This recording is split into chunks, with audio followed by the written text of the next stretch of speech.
dipersembahkan oleh pemirsa. Untuk kali kesekiannya Presiden mengingatkan kembali bahwa Indonesia adalah negara yang besar yang memiliki 17.000 pulau, 516 kabupaten kota, 34 provinsi, memiliki kurang lebih 1.100 bahasa lokal, 714 suku dan bermacam-macam agama. Atas hal tersebut, Presiden meminta kita sebagai warga masyarakat bersyukur dan tetap menjaga keberagaman. Pasalnya bukan tidak mungkin dengan keberagaman tersebut bisa memicu disintegrasi yang berujung dengan saling serang.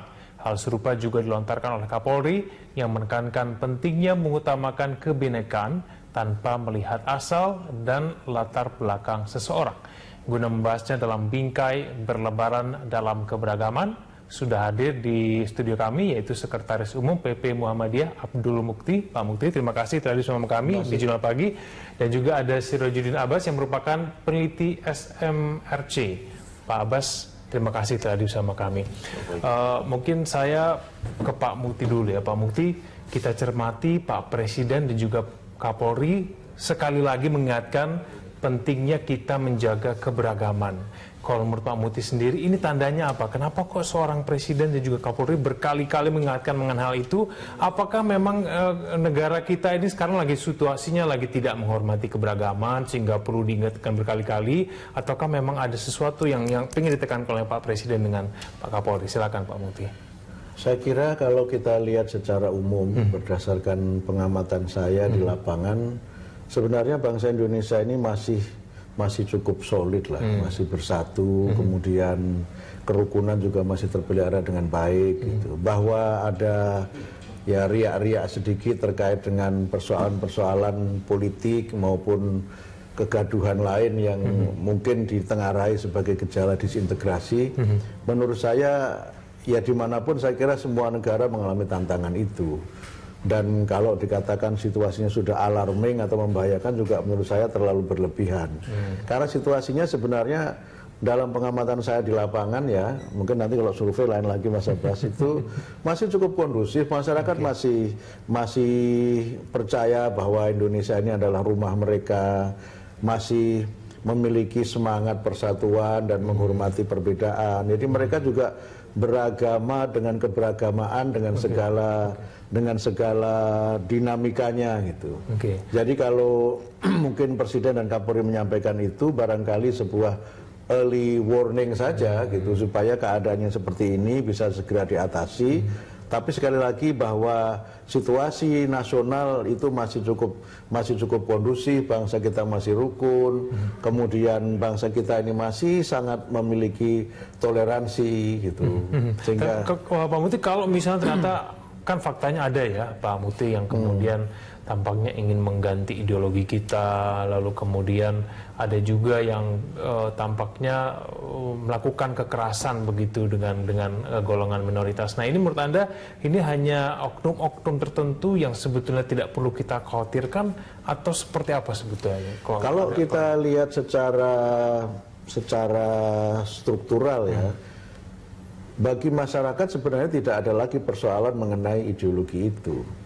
Kalau ada yang disinyalir ingin mengganti ideologi Pancasila dengan yang lain itu adalah elit. Nah sayangnya memang kadang-kadang elit ini kan punya akses dan kemudian punya power. Nah ini yang memang kemudian kalau wacana dan aspirasi di tingkat elit itu dibiarkan terus terjadi, memang akan ada trickle down efeknya kepada masyarakat. Tapi masyarakat sebenarnya yang penting bagi mereka itu bukan persoalan ideologi kita itu Pancasila dan sebagainya, karena mereka sebenarnya sudah firm dengan Pancasila itu. Yang penting bagi mereka adalah hidup ini makin enak, hidup ini makin aman, makin nyaman, cari rezeki makin mudah, kemudian mereka kemana-mana itu bisa bebas dari kriminalitas gitu. Bagi rakyat sebenarnya tidak ada persoalan dengan ideologi Pancasila kita ini. Nah elit itu memang ada yang mencoba menyoal ini. Nah elit itu bisa kita kategorikan dalam dua kelompok. Pertama adalah elit yang memang sejak awal tidak setuju dengan Pancasila karena alasan teologis. Kalau yang seperti ini mau bagaimanapun dia tetap akan terus memperjuangkan itu. Nah yang kedua adalah elit yang melihat ada celah di mana ini bisa dia bermain karena keadaan negara yang memang dalam level tertentu sedang gaduh seperti ini. Negara kita ini kan memang sedang dalam proses konsolidasi demokrasi. Transisi demokrasi yang 18 tahun ini memang menurut saya terlalu lama. Dan demokrasi itu memang selalu berisik. Ada yang sampai mengatakan demokrasi is noisy gitu. Demokrasi itu gaduh. Nah, cuma sebagian masyarakat itu tidak siap dengan perbedaan pendapat yang terlalu banyak. Kemudian yang kedua, mereka berpendapat bahwa kalau berbeda pendapat itu seperti mereka itu bermusuhan. Padahal belum tentu. Itu kan proses di mana ruang publik itu memang harus menjadi bagian dari komitmen dan bagian dari kadang-kadang mungkin sampai pada kontestasi untuk orang itu aspirasinya bisa diterima. Nah, konsekuensi dari itu memang akan gaduh karena banyak pendapat yang berbeda antara satu dengan yang lain.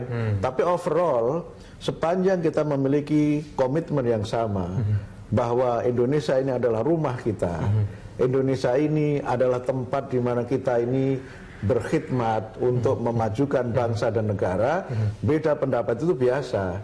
Yang seringkali repot itu adalah kalau beda pendapat diikuti dengan beda pendapatan. Dan itu yang kadang-kadang menjadi repot. Baik, kita akan jeda terlebih dahulu. Nanti saya tanya kepada Pak Abbas, perlu nggak kita mewaspadai mengenai gerakan ini? Apakah kemudian di lembaga survei punya pendapat bahwa sebetulnya masyarakat kita ini sudah betul-betul menerima perbedaan? Ini tuh hanya sebetulnya hal-hal yang Pak Mukti bilang tadi, ini terjadi di level elit. Nah, kita akan tanyakan itu di segmen selanjutnya. Pemirsa Jurnal Pagi akan segera kembali. Dipersembahkan oleh... Pemirsa, dulu kembali kita lanjutkan. Pak Abbas, gimana menurut Anda? Apakah memang masyarakat kita sebetulnya sudah tidak perlu khawatir lagi kalau kita bicara mengenai menghormati, mengenai keberagaman yang sudah menjadi salah satu ciri khas dari bangsa Indonesia? Bagaimana, Pak? Begini, kita masih tetap optimis sebagai bangsa, sebagai masyarakat beragam, Bhinneka Tunggal Ika, kita cukup optimis itu, tetapi kita masih harus tetap hati-hati. Saya sepenuhnya sependapat dengan Mas Mukti bahwa sebetulnya dari sisi fondasi kebangsaan, masyarakat kita sudah tidak ada masalah lagi dengan keberagaman sesungguhnya. Esensinya, dan penerimaan mereka terhadap Pancasila juga mayoritas sudah cukup kuat. Tidak lagi ada persoalan yang sangat krusial untuk diperdebatkan kembali di permukaan dan lewat mobilisasi politik misalnya. Mestinya begitu. Saya ingin menambahkan dalam hal itu karena kita sebetulnya sebagai bangsa patut bersyukur karena ada beberapa tiang yang sampai saat ini masih solid, dan itu yang menjadi cikal bakal kehadiran Indonesia di dalam peta dunia, dan juga menjadi penyangga utama bangsa ini. Dalam hal ini organisasi seperti Muhammadiyah, organisasi Pak Mukti, ada Nahdlatul Ulama, ada organisasi Islam yang lain, organisasi Kristen, Katolik, seterusnya. Mereka sudah mendahului mendahului menancapkan prinsip-prinsip dasar Bhinneka Tunggal itu sebelum Indonesia lahir bahkan. Nah, dan itu terus menjadi penjaga utamanya.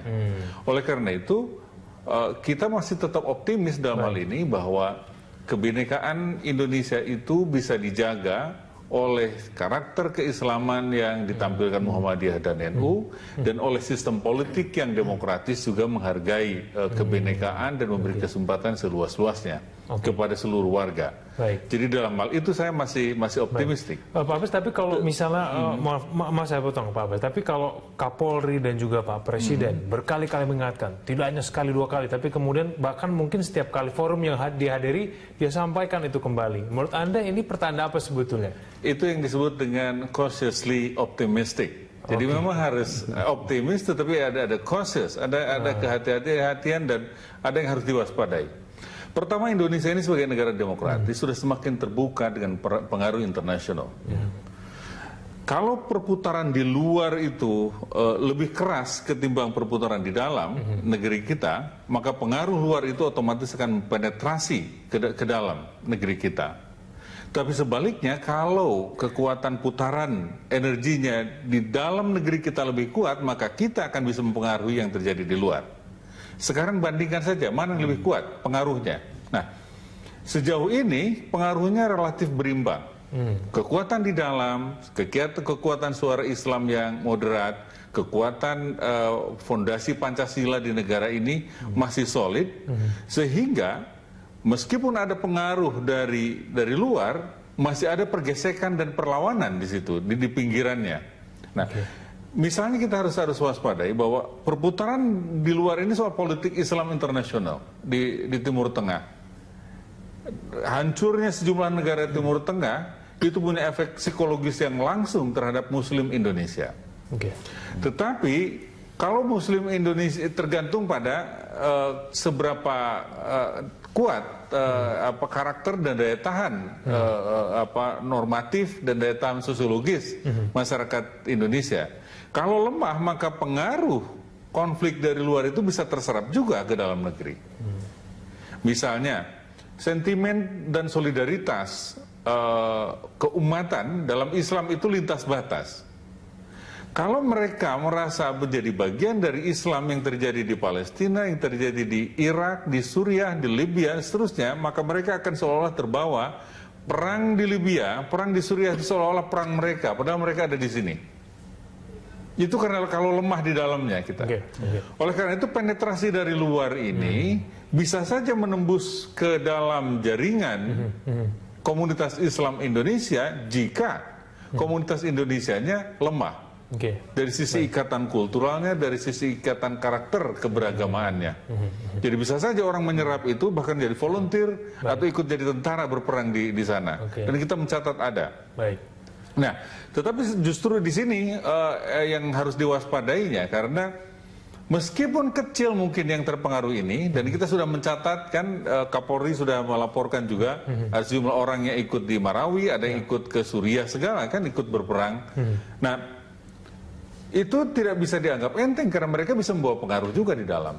Belum lagi orang yang terlibat langsung di dalam usaha-usaha memantik kerusuhan, misalnya lewat teror bom, misalnya.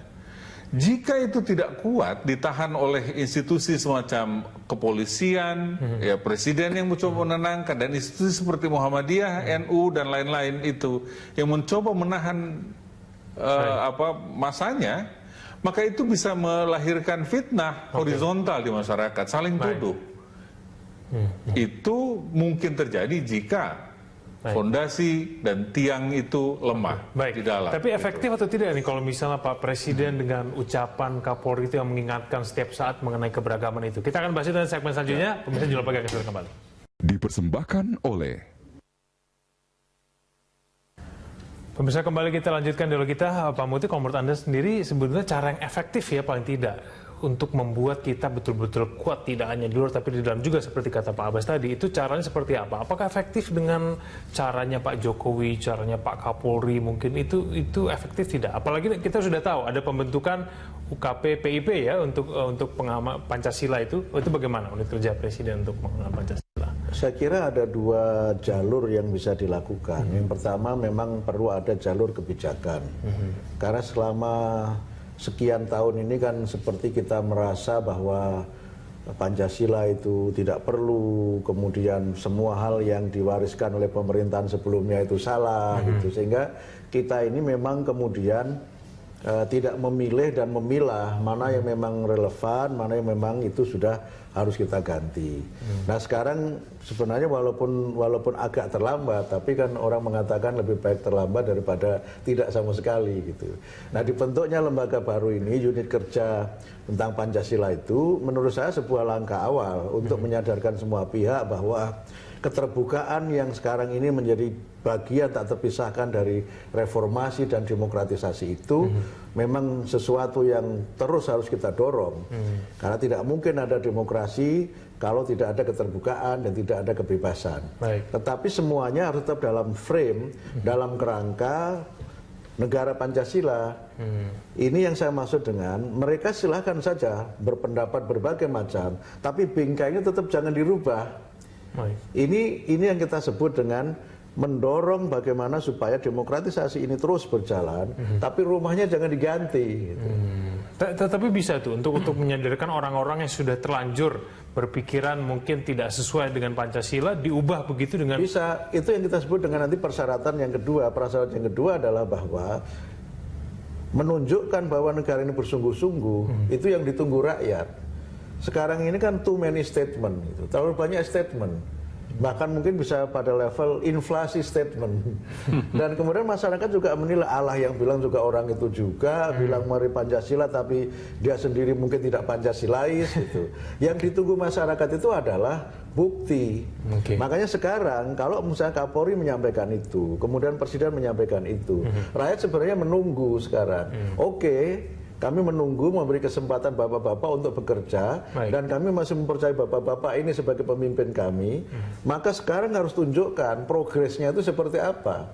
Kalau kemudian kita disuruh Pancasila, tapi elit yang menyampaikan itu tidak menunjukkan bagaimana mereka mengamalkan Pancasila, menghormati keragaman.